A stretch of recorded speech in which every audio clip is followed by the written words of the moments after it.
Hello welcome to my YouTube channel. यतिखेर म तिरलाकोटमा उभिएको छु।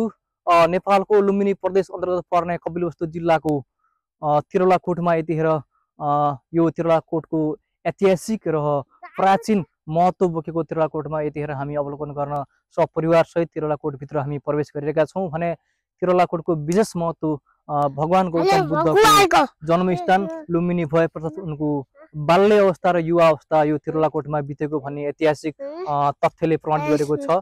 यहाँ 2500 वर्ष पुराना संरचनाहरू भौतिक संरचनाहरू तपाईहरुले देख्न सक्नुहुन्छ।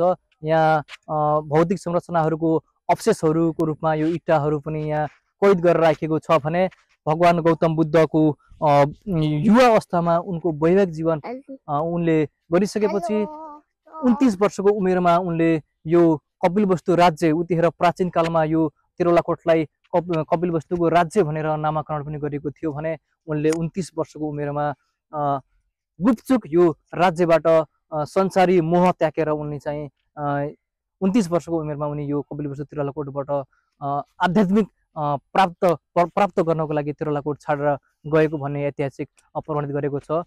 सरस्वती यो तिरलाकोटलाई हामीले निहाल्न सक्छौँ।